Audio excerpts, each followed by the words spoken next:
Thank you for joining us on the Religion Podcast today, where a rabbi and a reverend walk into a podcast and talk real about religion.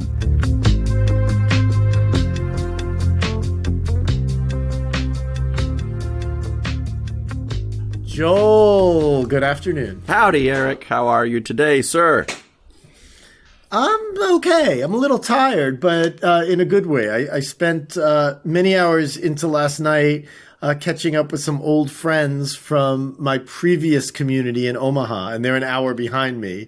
So I was up late, but it was fun. How are you? Fine. Were you showing off the new bourbon shelving or something?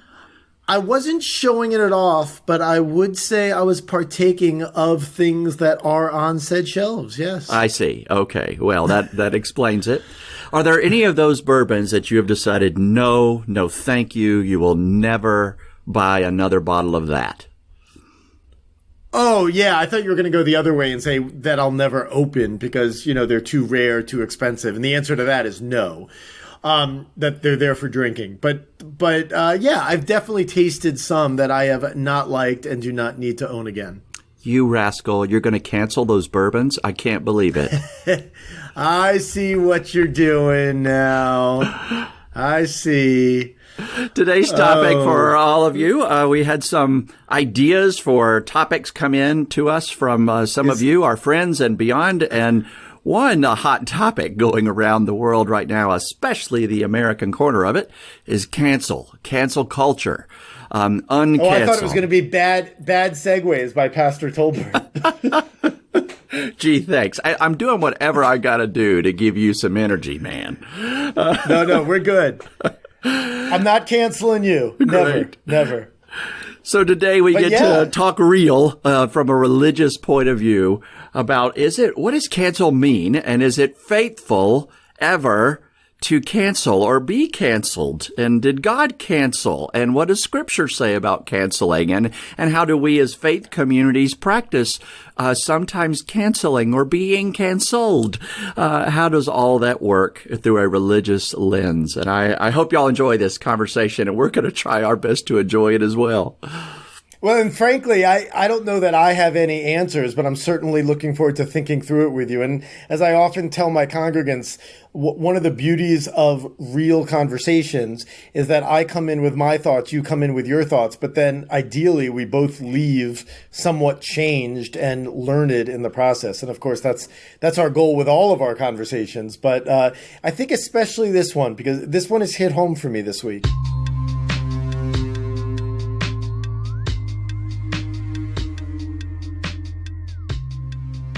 I posted just last night, I don't know if you saw it, Joel, but I'm sure many of our listeners know that the publisher of Dr. Seuss books have decided not to publish, I believe, 6 of his books that depict some racist and certainly antiquated, but racist, offensive stereotypes of several minorities. And there's been a lot of hullabaloo about it. And I read a really thoughtful, nuanced piece about it. I'll put it in the show notes. And asked for, I didn't ask for feedback, but I guess by posting it, I was asking for feedback, which is totally fine. And some people, Jews and non-Jews alike, said, well, shouldn't it be up to parents to censor, essentially? And I really thought about that. And I was thinking, whereas I certainly respect the publisher's motivations for taking away something that doesn't accord with what we think is moral and in line with who we are today, I also appreciate history. I appreciate that perhaps Dr. Seuss changed or that he wrote books in different perspectives. And thinking on it more, I think my preference would be that the publishers would publish it, but with a publisher's caveat at the beginning, with an introduction saying, there are racist and, racist and possibly painful, triggering imagery in this book. And, we don't agree with it. At the same time, Dr. Seuss was a beloved author, so et cetera, et cetera. But where I really got tripped up, and Joel, take it from here, please, either following up my thought or sharing your own, is someone then posted, well, what about Mein Kampf? Should we, quote unquote, cancel Mein Kampf, which of course is the opus, I'm putting that in air quotes, by Hitler that he wrote, not only anti-Semitic, but, calling for the death of Jews. And so, being Jewish, I think I'm incredibly against censorship, but censorship to me is very different than an independent publishing company deciding on their own not to publish something. It's not the government censoring. And I feel like this argument comes into play all the time. Oh, they're denying someone their free speech. They're the woman who got fired off of Mandalorian for tweeting stupid things. These are private companies, and your actions have consequences. I'm not saying whether I agree with them or not, but they have the right to do it. It's not censorship. It's not an abrogation of free speech. That makes me crazy when people conflate those. And I hope maybe we can have some clarity on that. But I'm kind of wrapping my head around it, and then we could get to some theological talk on this a bit later on. But that's my intro to this, I suppose.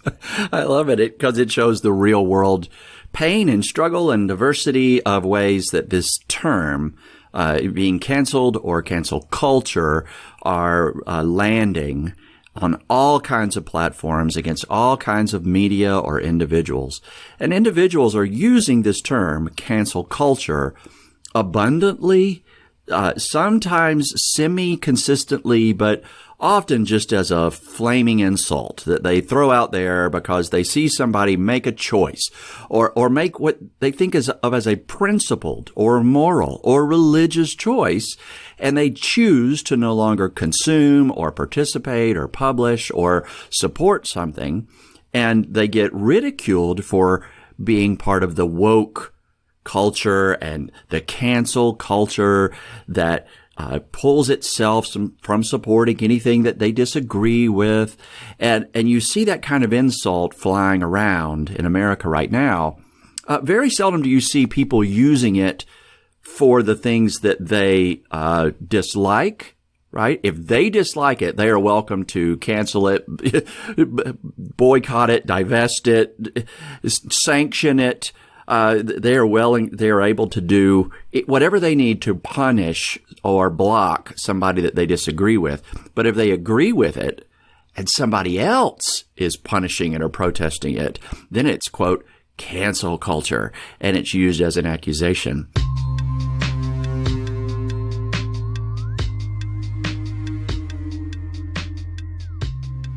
It feels to me like the freedom to cancel and to remove my consumer support, capitalism, my vote support, democracy, my support from any company or individual is essentially the same as free speech. Yes, they are welcome to speak.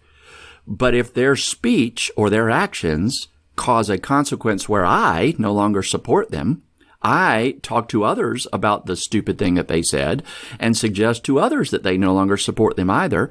That is the definition of the founding of our country in a lot of ways. And that's not a religious statement. That's more of a citizenship statement. But right. And when Aristotle talks about, man being a political animal, that's what politics is us figuring things out together. What do we agree on? What do we disagree on? I mean, 100%. So, just to put up some other things that are getting Dr. Seuss books, yes. Confederate monuments, right, getting canceled, getting pulled down or not, defended. And some people saying, well, they should stay up, but we should put a sign that reminds everybody what the truth was of the Civil War and the Confederacy and what they did. I think that would be an improvement.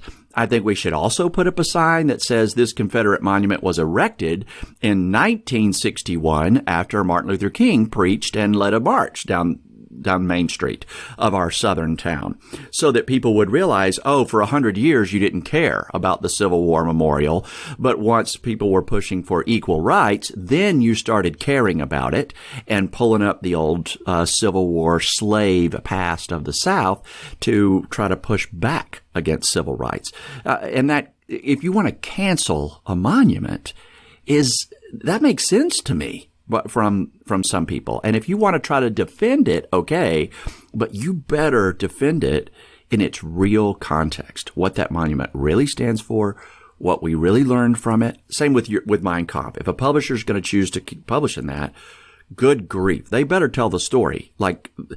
And the author of this actually came to power and actually killed almost 7 million human beings in gas chambers because of their faith affiliation. Well, and to me, there is a difference, even though I may end up on the same side of the argument, between something like a monument and something like Mein Kampf, in that a monument is usually in a public space, and that decision has essentially been made for you. So if you go to a park, or, right near me, the University of Georgia, where there is still a sign outside of the arches that everyone loves to take photographs of, where it talks about the War of Succession, and in kind of a praiseworthy tone. My wife knows the words by heart because we always talk about that.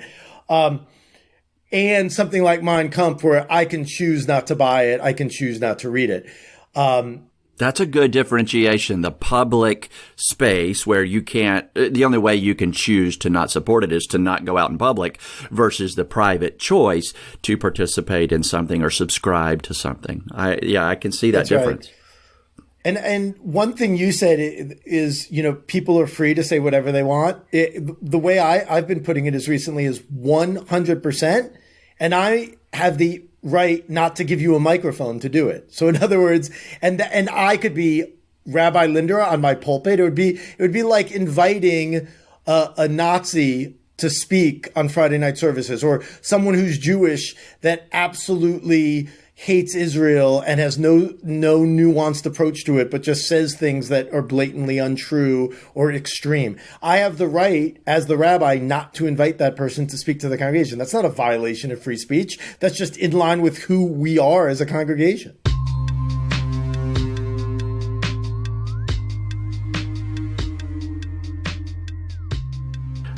And it's hard to be religious, to have moral, ethical stands that draw lines, and then to find somebody that's outside those lines and to still have to support them. If you do, you don't have a line. So everybody draws lines somewhere. Everybody's canceling something.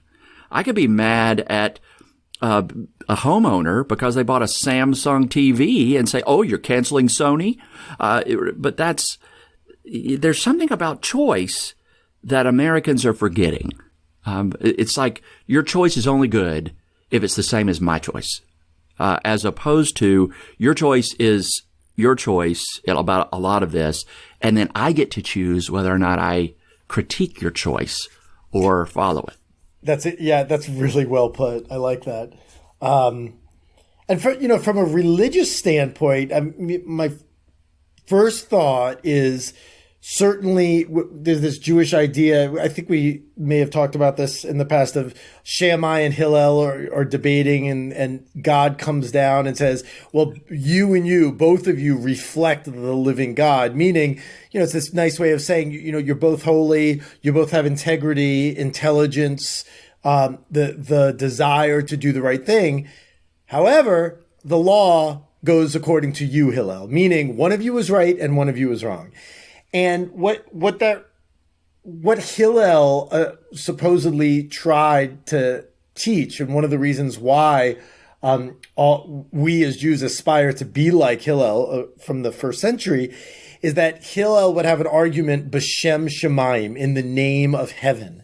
And if you think of most arguments that we get into, and I absolutely put myself in this category, as certainly Emily can tell you, is sometimes we argue so that we can be right, so that we could prove a point and be right, and have the other person either say, I'm sorry, or you're right, I was wrong.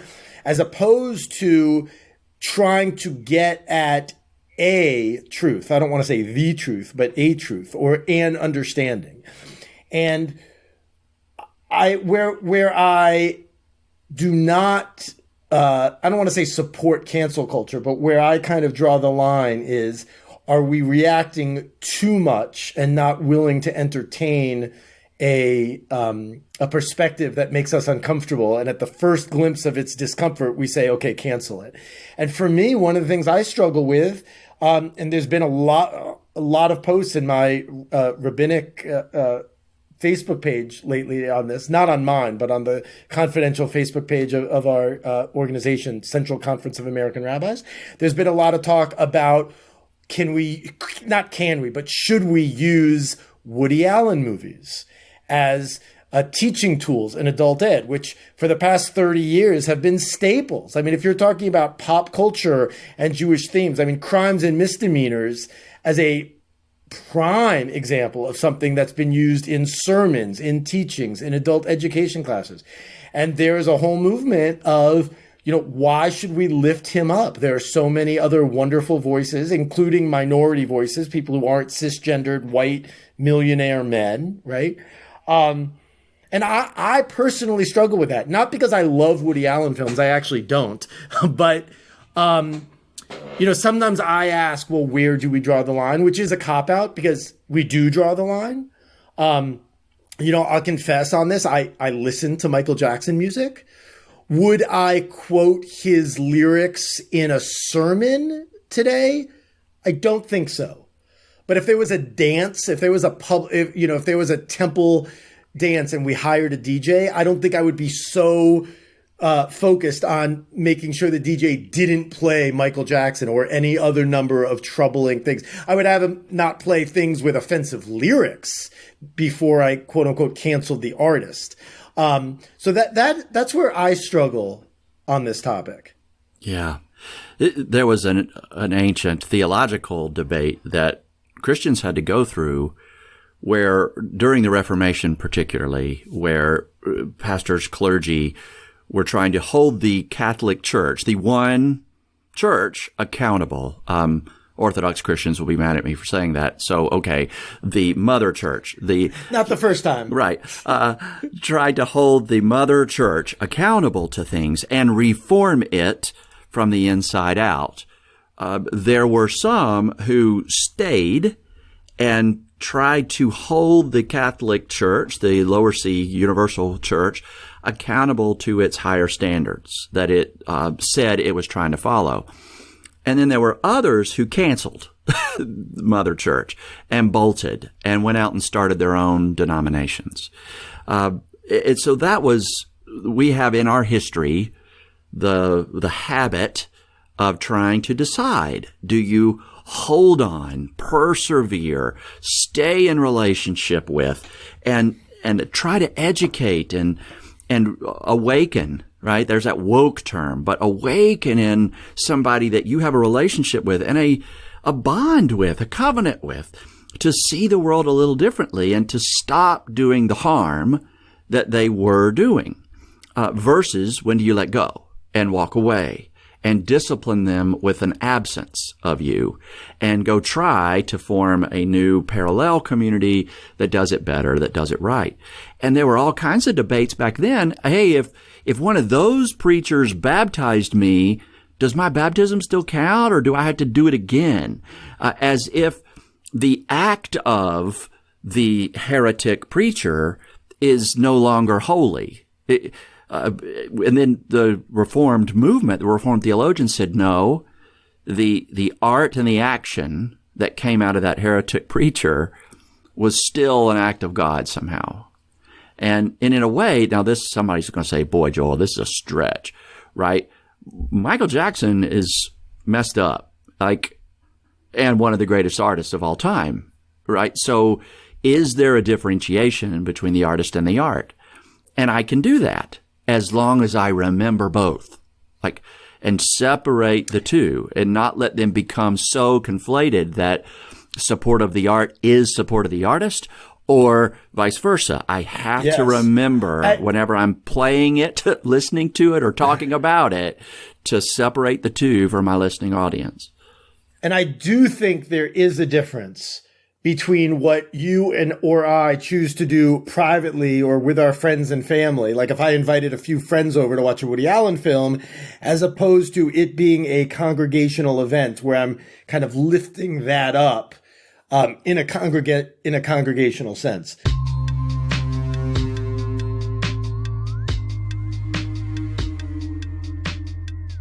In the article, and again, I do promise to put it in the show notes, that prompted my thinking on all this recently, the author made this interesting link between cancel culture and the catchphrase that we all love of "Make America Great Again," because essentially, when most, and I do not want to put everyone in the same box here, but it seems to be that when there is this outcry for cancel culture, it's, well, what was wrong with Mr. Potato Head? Why can't we just go back to the way it was? And it's like, no, we are, and again, I'll use this word purposefully, we are reforming. We're not going back. We're not making it great again as it's in the past. We're making it great by continuing to move into the future and changing.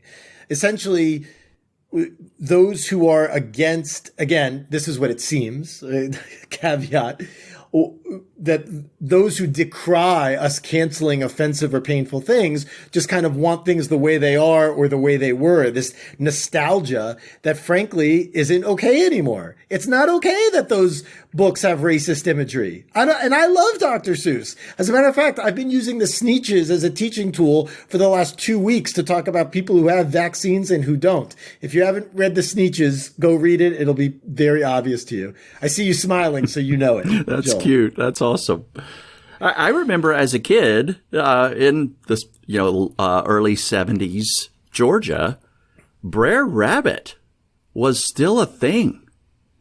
Oh, yeah. And that Uncle Remus, right? That was, and those stories and those cartoons, they were around. And Tar Baby was around. What's the Disney movie that you can't see anymore? Yeah. Oh my! I can't remember it.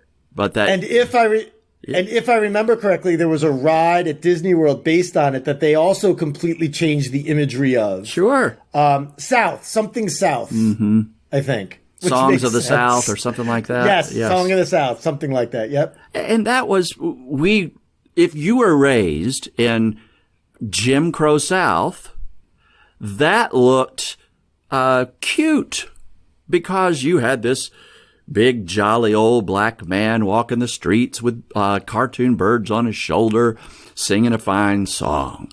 And then you realize, oh no, this isn't cute. This is keeping this black man jolly and in his place despite all the oppressive systems we have on him, trying to sell to the world that, see, even when we don't let them vote or sit at our lunch counters or buy a house in our neighborhood, they can still be happy.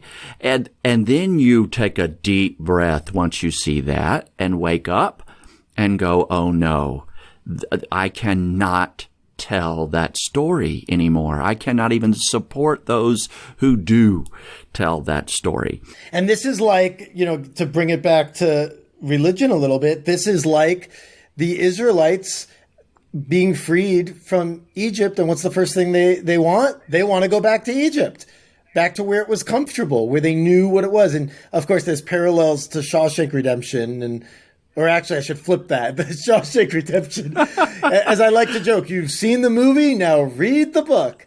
But this idea of moving forward, and when I use words, which we've talked about before, of tshuva, of repentance and growth, it's all about moving forward with the lessons learned. And for me, the thing about, Song of the South or Songs of the South, whichever the title was, and things of that ilk, I'm not offended if someone loved that movie in its context and time when they grew up. What upsets me is the unwillingness to look at how that might be painful and inappropriate today. I mean, even yesterday, I mean, this is a little bit ridiculous, but, when I get into things, I go all the way, as you know. So I'm a member of all these bourbon aficionado Facebook groups, and someone posted a picture of himself drinking a bourbon. It's usually like recommendations of things to buy and all this sort of stuff. And the way his eyes looked a certain way in the picture. And he made air quotes, a joke about, instead of being American, being Chinese. And a day later, he wrote a very genuine apology about it. And, I meant it as humor, obviously wasn't funny. It was a little racist and inappropriate. And all of these people came to his defense about, screw those liberals. People can't take a joke. And it's like, well, that's easy for you to say because you're not the one that's offended. And to me, it's that narrow perspective and unwillingness to see beyond it. And if I think there's anything that religion does when it's good, is it lifts up perspective.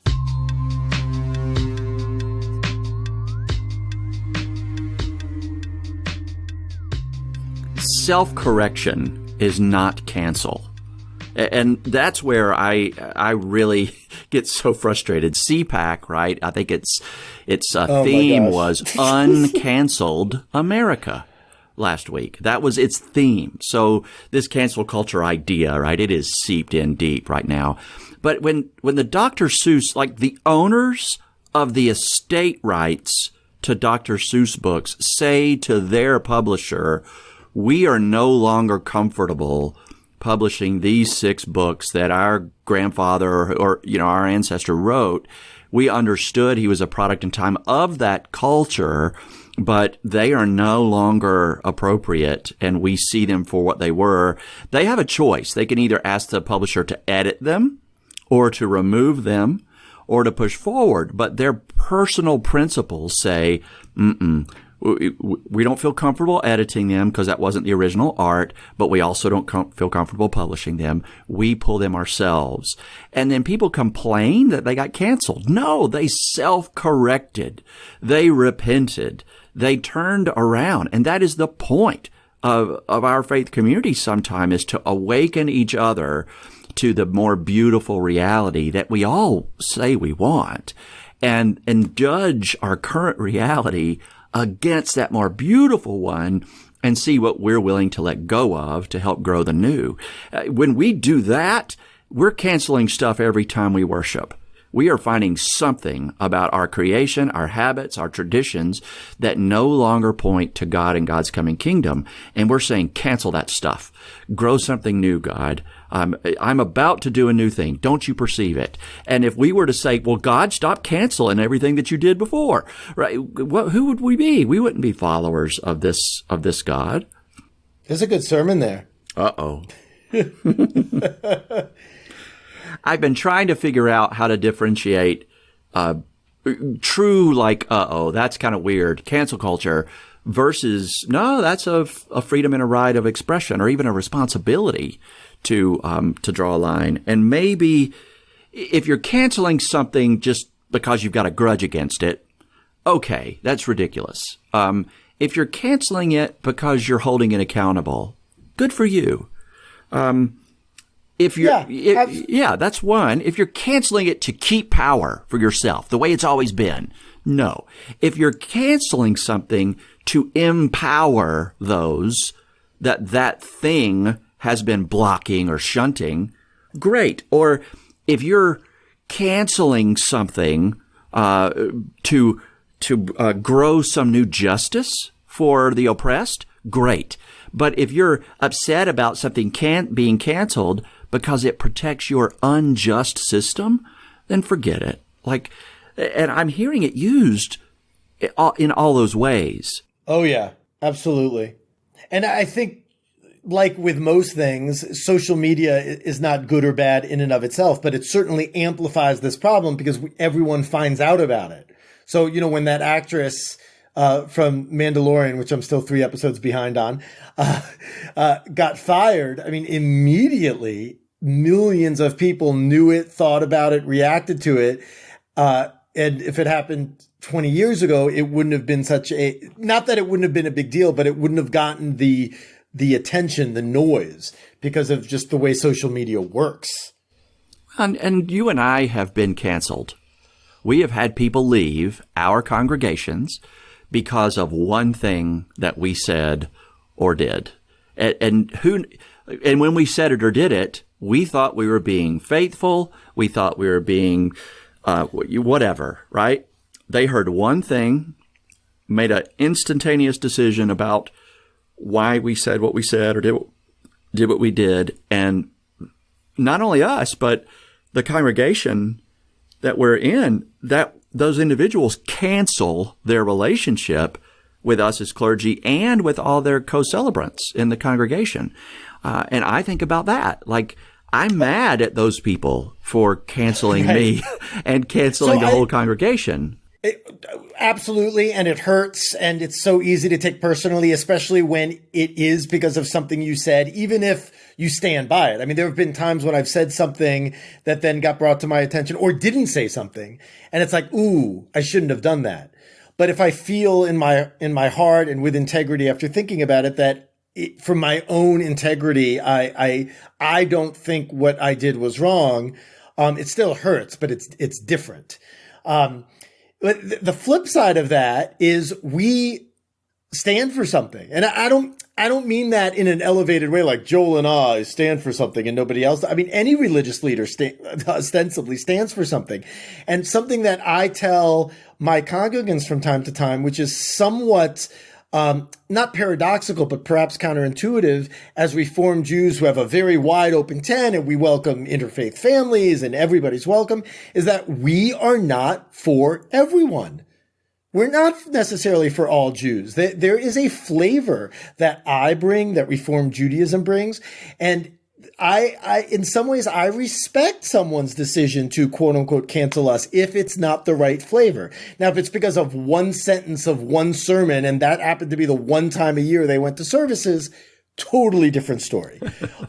But we are not for everyone. I'm not for everyone. And that perhaps this goes into kind of practical clergy matters too a little bit. But sometimes I think about how as a thought experiment, I don't want to offend anyone or make anyone scratch their brow, but, very rarely does a religious community cancel a member. And sometimes, I mean, thankfully, we have a pretty healthy congregation here in Athens, but there was a situation in a previous congregation where we effectively had to kick someone out of the congregation. Yes. For just, toxic behavior and actions. And that's sad also. And there's a long process that you go through to avoid that, right? You have intervention conversations and you get third parties and you try mediation and you do co-listening sessions and I don't know if that's how it is for us, right? But if you get to the point where the other person's behavior and an inability to awaken to what our community standards and boundaries and principles and priorities are, okay, then the choice isn't to cancel them out of the congregation. You are recognizing their choice to cancel the communal responsibilities. You're just documenting it. And so I've said to a congregational leadership before, hey, you're not kicking anybody out. They know where the lines are. We've been really clear about that. And they just insist on standing outside them. Where they stand outside the lines is what has them outside the lines. We're not canceling them, right? We're not demembering them. I like that kind of semantic distinction. Yeah, they demembered themselves by going so far outside the line. And that's very scriptural. All the prophets, when they come and challenge the leaders and say, hey, the people of God are outside of God's boundaries. You are forgetting the widows, the orphans, and the immigrants. You are not over and over again. Yes, and if y'all and it's not about God canceling Israel. It's about God begging the people of Israel to get back inside the communal boundaries. And when they don't, there are consequences. And those consequences aren't God's canceling of them. Those consequences are on them for their misuse of the semi-freedom that God gave them and how they would govern each other and politic and do economics and do hospitality. And when they do that poorly, there are natural consequences. We write the stories of the Old and New Testaments, Hebrew and Greek scriptures, as if God did it. But the reality is, okay, yeah, God watched it happen, but it's kind of written into the consequences of your actions. Yeah. Yeah. And that's why, too, speaking of semantics, I even don't like the expression cancel culture because it's used in a very particular kind of argumentative context. It's not a neutral expression.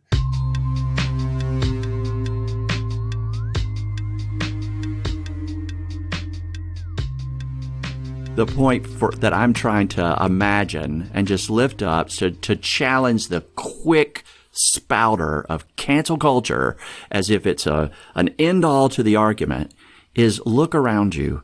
You are making product decisions. You are making relational decisions. You are making faith decisions and voting decisions all the time. Every single decision you make is in effect a cancel of the other options you didn't choose. And if you're going to complain when somebody chooses wisely based off of their religious beliefs or even their straight up political beliefs, okay, isn't that the point of this experiment we call a representative republic, democracy? Hear, hear, is all I can say to that. And I'd like the expression to change. Let's not call it cancel culture. Let's call it righteous culture, right? Like that's what we're about. We're not about just canceling things. We're about doing things that are righteous, and that means not doing things that aren't, as you just beautifully said. It's so obvious to me. I don't know. It's just. Right. Well, we probably need to find a way for it not to be so obvious, so we can not right. instantly cancel those who might disagree with us. Correct. There's this moment where Jesus goes into the temple, and people talk about this all the time, and he's really angry. Now, he's been building up in anger for chapters of the Gospels, but when he enters Jerusalem and he goes in the temple, and he sees how they don't allow the money of the city to be used in the temple. There are money changers there, and they charge an exchange rate where you actually get less temple money than you brought in Roman money. And all that was under the theological promise that, well, you can't break Caesar's face in here. He can't be on the money in here, so we've got to change it to temple holy money. But then they were exchanging it and shortchanging the poorer citizens. Or if you brought your own dove and it wasn't perfect, they'd say, no, your dove isn't accepted. Come on in and buy one of our perfect doves for a higher price. Jesus gets really mad at that. And he goes inside the temple. He sees that happening and he goes, oh my gosh, this was a house of prayer. And y'all have turned it into a den of robbers and thieves. And he flips over the tables of the money changers, and the money just goes everywhere, and it's all over the courtyard. And I just imagine the poor people grabbing it and sticking it into their pockets. Right. But he was canceling the culture, the religious/political culture that took advantage of the poor and that set standards that were not necessarily holy or just, how clean your dove is, right? Or whether your money has the face of Caesar or not. What mattered is the offer of the sacrifice. What mattered is how that money gets used to grow kingdom, to feed the poor, to take care of the elderly, right? Whether it has Caesar's face or not, doesn't matter. What matters is how it's used. And he attacked that and canceled that. But he didn't sever his relationship with the temple. He tried to reform it from the inside and make it healthier. I consider Jesus a cancel culture warrior. Yeah. And I think a similar parallel can be said for the prophets and modern day people that we look to, like Martin Luther King or any person that has tried to change the status quo for the better, for the betterment of people, especially people who have been marginalized or unempowered in the past. There are other moments where Jesus heals on the Sabbath, and religious leaders get really mad at him and the crowds for coming to him for healing on the Sabbath. And he turns to them and he says, "You hypocrites, you untie your ox and give it water on the Sabbath. You let it go out to graze on the Sabbath. Why would you not let this person who's been suffering with their ailment for years come to me and get healed on the Sabbath? You hypocrite." And it was that his ability to cast hypocrisies that lifted up where canceling might be appropriate. But what I find in the use of cancel culture around me lately, or maybe even sometimes from me, is the inability to sense the hypocrisy. Like, it's okay to cancel that, but not this. It's okay when those people cancel something. It's not okay when those people cancel something. I heard there was a CPAC speaker that was canceled because he was because of anti-Semitic. He was too anti-Semitic, right? So how is that not a cancel culture, CPAC? Right? And if you're going to do that, good for you, right? That is the right decision. We are all excited for you. Clear. Yes, you did beautifully. But then you can't go in and attack cancel culture when you actually used it perfectly. There are times when you have to cancel.